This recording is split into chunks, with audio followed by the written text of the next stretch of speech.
Hello, my name's John Porritt and I'm the founder of New Future Recruitment. It's my pleasure to welcome you to this video introducing one of our featured candidates, Geoff. The purpose of this video is to give you an insight into the person behind the profile and then bring them to life better than a LinkedIn profile or CV can. Over to you, Geoff. Thank you very much. So as John said, I've been contracting for 20 years. I've worked in a number of different industries.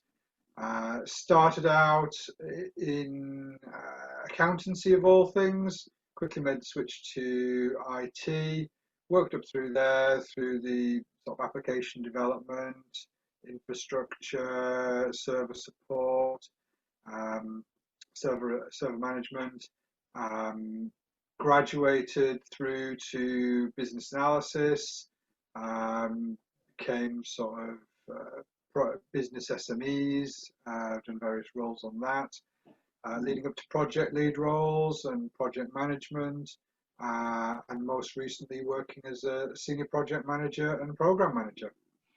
Okay. So I'm covering the whole life cycle, mainly of data and applications. Yeah. And although I've worked across a large number of industries, the last 10 years have been with financial services. Okay. Okay. Is that something that you want to continue working in, or are you open-minded? I'm very open-minded. What I will say is that I have found that financial services suits me very well. Yeah.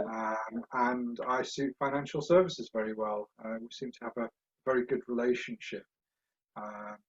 So working in commercial banking, retail banking, building societies, I've even done some investment banking and insurance. Okay. Okay, great. So let's talk about your most recent position then, Geoff. You were delivering part of a digital transformation, is that right, for Leeds Building Society? That's right. So Leeds were taking a huge switch up to digitise their mortgage origination. Yeah. And the customer journey through that. The objective was to deliver a step change in how long it took to offer, to get to the offer stage. So to achieve this, what they did was they ripped up the rule book and looked again at every touch point that journey goes through. And the resulting program was broken down into around 2 major and 6 minor work streams. That began in 2018. Yeah. DXC, who I was contracting into, they're the IT strategic partners for LBS. They had one of the 2 major work streams, which was a bi-directional integration of a third-party COTS package, mortgage sales origination, and that needed to connect into their core platform system of record, their general ledger, and the BAU mortgage account servicing. Service management. Okay. Okay. So you joined the program. So the program started in 2018, but you joined the year after in 2019. Can you tell me a little bit more about that? That's right. So I'd been working with DXC previously and delivered a regulatory change into Leeds Building Society. I left. Contract finished. And then they brought me back in when the incumbent for this mortgage transformation was taking voluntary redundancy. Right. I'm not exaggerating when they say there was problems there. Okay. The delivery was 8 weeks behind the overall program schedule. Okay. It was absent of a viable delivery plan, and it was currently forecast to cause delays in the dependent work streams. It wasn't so much red as in on fire, rolling down a hill, and people bailing out left, right, and centre. Yeah. Okay. That sounds like a bit of a tall order then. It's one that I'm familiar with. Yeah. How did you approach that then? Because I'm kind of guessing if it was 8 weeks behind schedule when you got there, if it had carried on in the same vein, it would have been way out of control. Yeah, I mean, we had at that point there was just over a year to go. Just under a year to go till projected go live. So that was sort of heading towards a 10% delay. So my first priority was to build connections across the dependent work streams. Okay. The outgoing manager had taken very much a silo approach and a traditional customer supplier approach. That meant that there wasn't really that level of engagement between DXC and LBS, and also between DXC and the other work streams. So I knew that this wasn't going to get delivered alone, and even though DXC were on the hook for delivering the integration part, we would need to operate and work collaboratively with other work streams to achieve that. Yeah.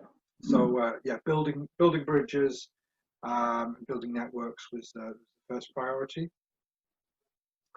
This also allowed me to see how everything was sequenced, to really get under the skin of what the dependencies were. Okay. Next was to reshape the work stream. The team were confused about what was trying to be achieved, how we're going to achieve some of the aspects. So there's a lot of hand holding in the early days. Yeah. To get that engagement between the organisations up. Requirements were, as requirements are, sketchy. So we had to do a lot of enhancing of that. So once we understood that, we had the sort of the immediate dependencies mapped out. We really tackled those, and rather than going for the more traditional waterfall approach, we broke it down into a much more agile delivery, focusing solely on the next sort of 2 to 4 weeks. Get those elements delivered, get them into the downstream dependencies, so they could then be freed up to move on to theirs. And of course, all of this was against the backdrop of having to sit in front of the program director and the CO and convince them that we could recover the delay and rescue the program. Yeah. Okay. So you're about 3 weeks into the role then, and you've steadied the ship. What did you do after that? So that bought me some goodwill. Yeah. And a little bit of breathing space. So whilst we were stabilising that work, I made an analysis of each member of the team, noting their strengths, weaknesses, and potential. Yeah. So I then reassigned a couple of roles, rejigged how we were doing the work to get a better pipeline flow through the analysis, the design, the development, the testing, and then push those elements over. We also had a junior PM who I moved up to a delivery PM role and supported through mentorship. Yeah. It was a bit of a baptism of fire at first, but they've done really well out of it, and they've gone on to look after other things now. So really pleased by how that worked out. I also wanted to change the culture to a more agile one. I need to get exposure of all of the tasks, defects, etc., and the tracking. So we moved everything over from a more traditional MSP approach, moved everything into Jira, have all of this visibility, broke it into functional development teams in the functional areas, and gave them the ownership of the elements that they needed to deliver on, and also that meant that they really felt the empowerment to go. I gave them the I gave them the ability to make decisions on that, and trust their judgment.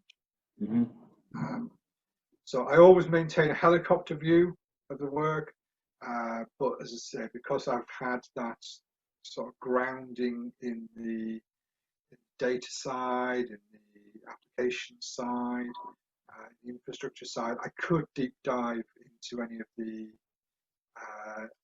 cases that arose, and speak with certainly a degree of knowledge, and that meant that I could understand what was going on, and even help out, suggesting alternative routes.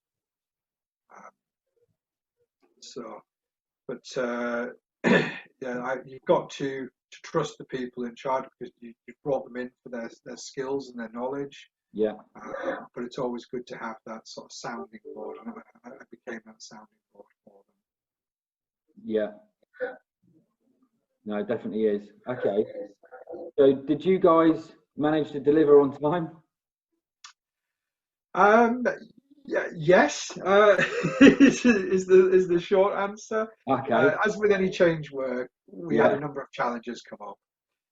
So the third party couldn't deliver certain things, so we had to accept them in. The client changed their minds on a few other aspects, so we had to rework code that had been developed. Yeah. The requirements came in that had to be scheduled. So the overall program timeline did shift, but we did deliver to that. So there was other challenges in there, DXC internal cost reduction initiatives to reduce FTE count, had to deal with. But yes, DXC workstream was the first to fully finish. And we had a successful go live in August. Lowest volume of live incidents amongst the different work streams, and the project has been so successful. It's been put forward for a DXC Global Delivery Excellence Award, which will be in January 21. Well, fingers crossed for you, Geoff. Fingers crossed. I won't. As a contractor, I won't get any of that kudos. That all goes to the team that I had in place. No, definitely, yeah. It's a team effort, right? Anyway. Exactly. So okay. I'll keep in touch with them, and I'll be following on. And obviously, if we do get it, then it's a good reflection. But yeah. No, it definitely is, mate. It definitely is. So, were you involved with just the mortgage digital transformation? Initially, yes, for the most part, but I was also able to make some headspace in doing that as part of the delivery, which enabled me to lead on a couple of other initiatives, including test automation and reviewing how LBS and DXC worked together as a team. Yeah. And how that could be improved. Okay, great stuff. So, putting aside your most recent role and referring to your professional work, what would you say your proudest achievement is, Geoff? That would be the role I took at the Co-op Bank, and it stands out because of the multitude of challenges we had to overcome, and also partly because of the history of the co-op, and how much I grew as an individual. Okay. There. So I joined a time of great turmoil for the bank. It's well documented about the 1.5 billion capital deficit they had. Yeah. Collapse of the Verdi deal to buy Lloyd's, or TSB as it is now. Cancellation of the new system, which would have enabled them to combine all of their acquisitions onto a single platform. Yeah. And they were subject to a number of conduct risk issues Yeah. that required extensive remediation. So this included secured and unsecured lending. The FCA were closely scrutinising progress. The mortgages remediation had been extremely challenging. They'd had an 18-month programme of effort, and they had no output, tangible output. So the board were forced to press the reset button, and I joined in the early days of the new regime.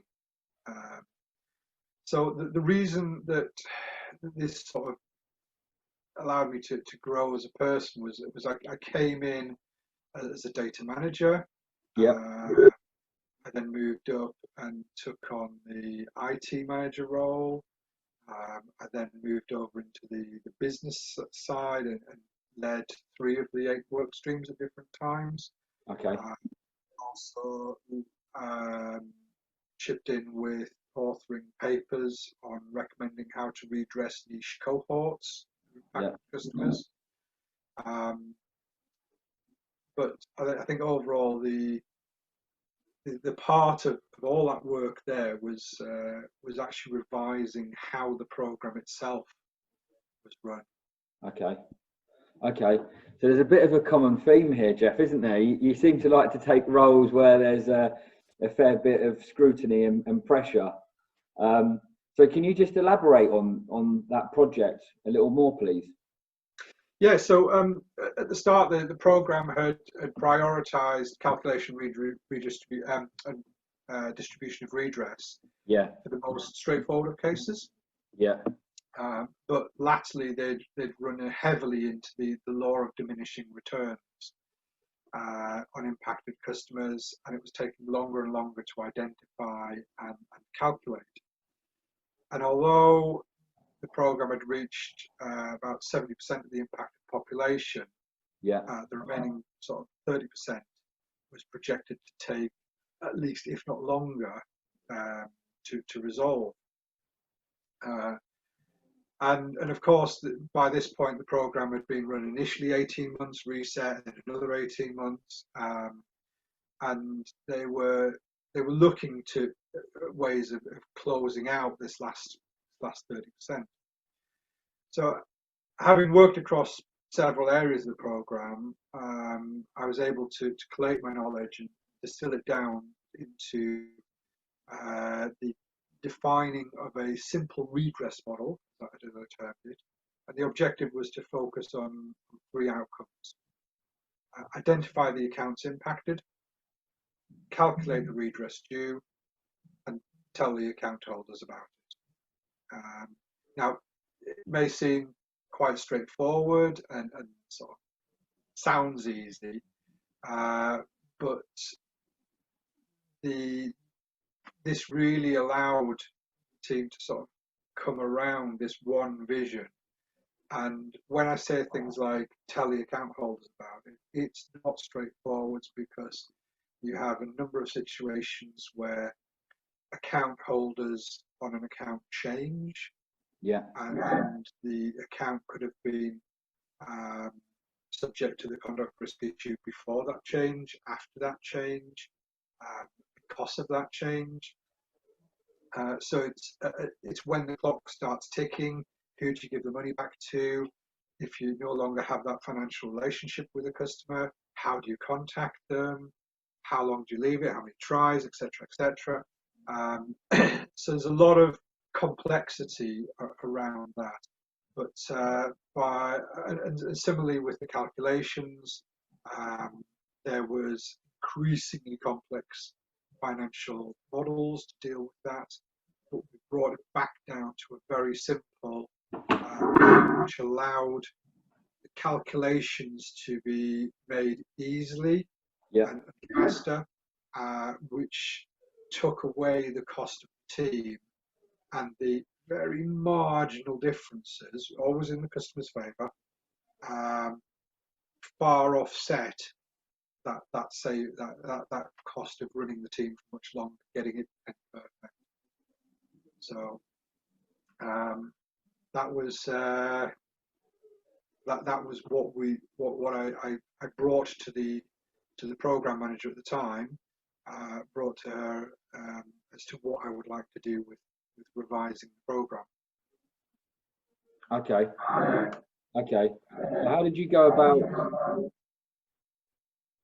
pushing through and changing the course of the program then?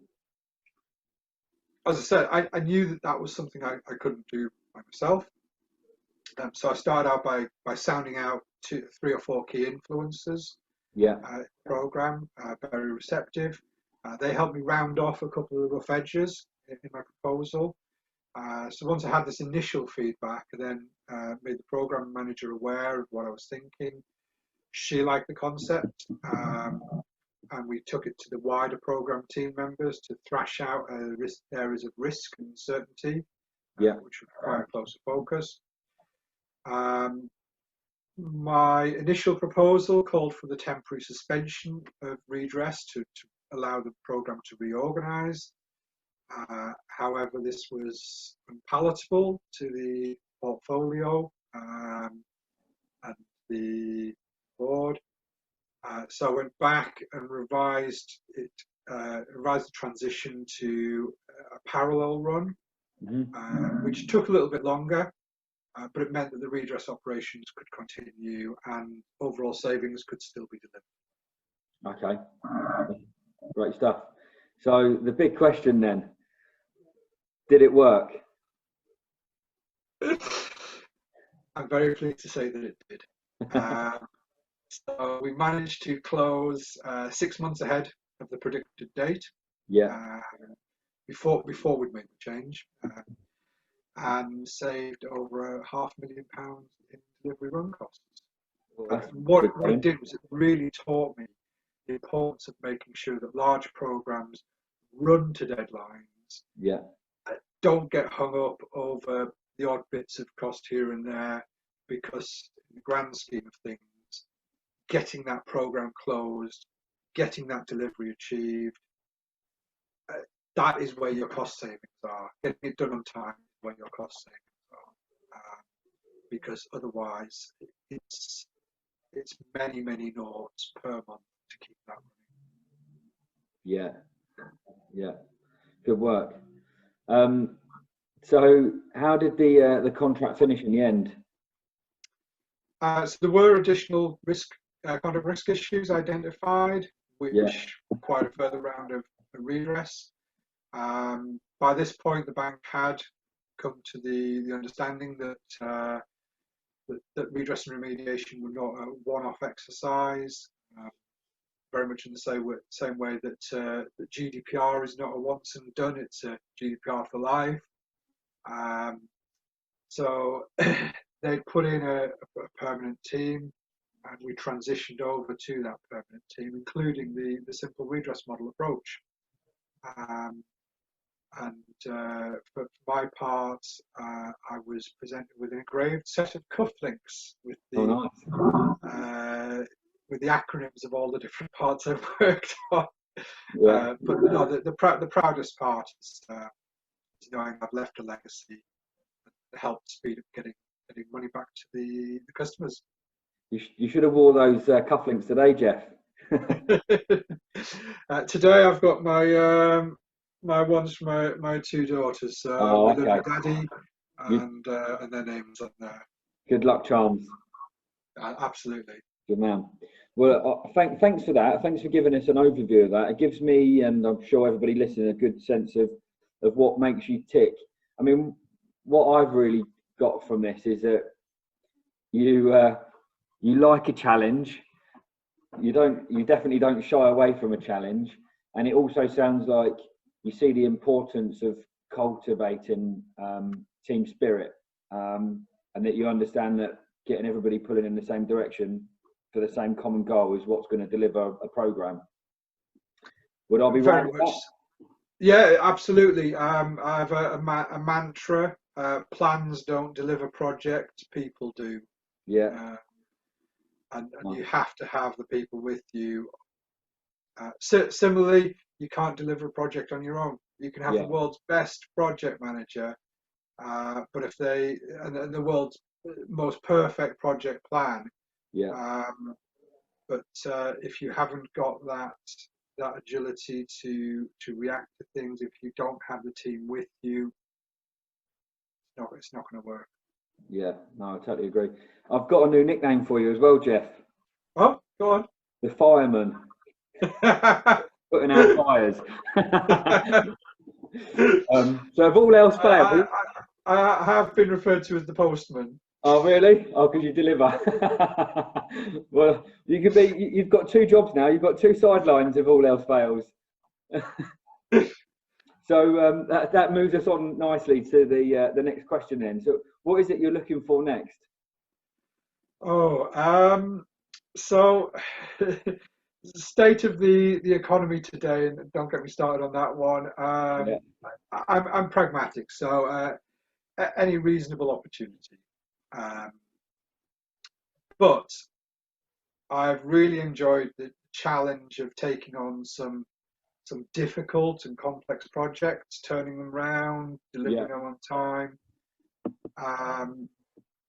And it's those challenges that enable me to really thrive. As I say, my background is very much a blend of business and IT. Mm-hmm. My degree is in business information systems, looking at not just the data aspect, but also the people, the culture, the strategy of the business, the organization. And that's led me on to my most recent studies, which have been digital transformation. And I'm not just talking about let's put Zoom on to people's PCs or let's make a small app. I'm actually looking at the fundamental changes to business that the new technologies enable. Yeah. And quite crucially, if companies don't react to these changes, how other emergent startups are going to be taking customer share from them and ultimate market share. Okay, Geoff. So thanks for that little overview there. But what I'd really like to know is, what role would be of greatest interest. So if I was to give you a call, or another recruitment consultant was to give you a call, what position, what kind of project would get you really excited? So I thrive on complexity. I thrive on challenge. Yeah. So the area that really excites me is the area of digital transformation. Yeah. The opportunities that are available as a consequence of the rapid explosion in all forms of digital technology. Yeah. And the threats and opportunities that brings to incumbent players. Yeah. I've not worked with startups, but I'd be very happy to. Yeah. And don't take my history of working for big banks and big organizations as I'm stuck in a regimented fashion, because that's far from the case. I'm very much a pragmatic, do what needs to be done person. Yeah. Very resourceful.